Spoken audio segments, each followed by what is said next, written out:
Hi നമസ്കാരം. ഞാൻ ബിജു കാട്ടാക്കട. ഞാൻ ഒന്ന് രണ്ട് കാര്യങ്ങൾ നിങ്ങളുമായിട്ട് ഷെയർ ചെയ്യാൻ വേണ്ടിയിട്ടാണ് ഞാനിവിടെ വന്നത്.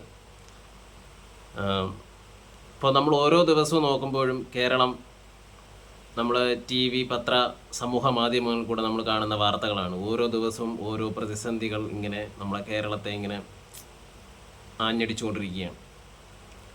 ഇതാ ഇപ്പോൾ വയനാടിന് സംഭവിച്ച കാര്യം, കേരളം ഇന്ന് വരെ കണ്ടതിൽ വെച്ച് ഏറ്റവും വലിയ ഉരുൾപൊട്ടൽ.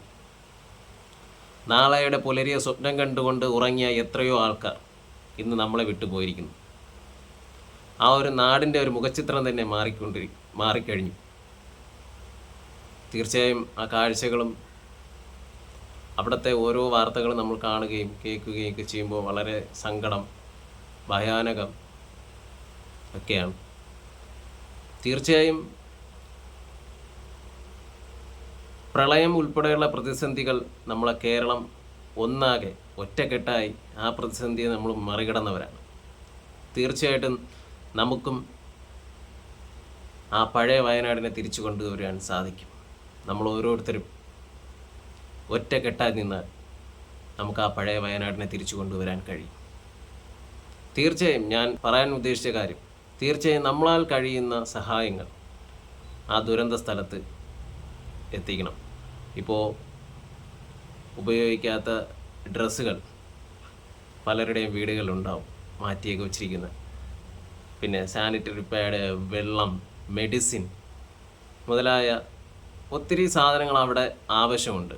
അപ്പോൾ അതൊക്കെ നമ്മളാൽ കഴിയുന്ന രീതിയിൽ സഹായിക്കുക. രണ്ടാമത്തെ കാര്യമെന്ന് പറഞ്ഞാൽ, സാമ്പത്തികമായി സഹായിക്കാൻ ആഗ്രഹിക്കുന്ന കുറേ ആൾക്കാരുണ്ടാവും.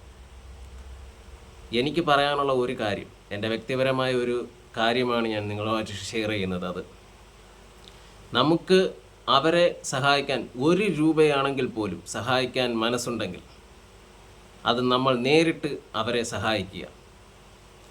അല്ലാതെ ഒരു ദുരിതാശ്വാസ നിധികളിലും കൊടുത്തുകൊണ്ട്, അല്ലെങ്കിൽ ഒരു ഇടനിലക്കാരിൽ കൊടുത്തുകൊണ്ട്, ഒരു സന്നദ്ധ സംഘടനകളിലും നമ്മുടെ ഈ സഹായം കൊടുക്കരുത്.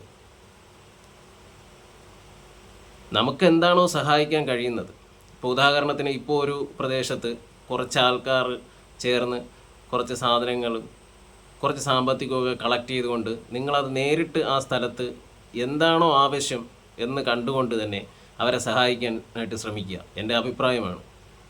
അല്ലാതെ മറ്റ് ഇടനിലക്കാരിലോ ദുരിതാശ്വാസ നിധികളിലോ കൊണ്ട് കൊടുക്കരുത്. കാര്യം മുമ്പും പല പ്രതിസന്ധികളിലും നമ്മൾ കണ്ടവരാണ്. ഈ ദുരിതാശ്വാസ നിധികൾ പോലുള്ളത് സന്നദ്ധ സംഘടനകളിൽ ഒരുപാട് കാശുകൾ വന്നിട്ടുണ്ട്. അത് എവിടെ നിന്ന് വന്നു, എങ്ങോട്ട് പോയി എന്നുള്ളത് ഇന്നും ആർക്കും ഒരു തെളിവില്ല. അത്തരം സംഭവങ്ങൾ ഇനിയും ആവർത്തിക്കാതിരിക്കട്ടെ. നിങ്ങൾ കൊടുക്കുന്ന ഏതൊരു സഹായവും അർഹതപ്പെട്ടവരുടെ കൈകളിലെത്തുക. അത് നിങ്ങൾ ശ്രദ്ധിക്കണം. Thank you.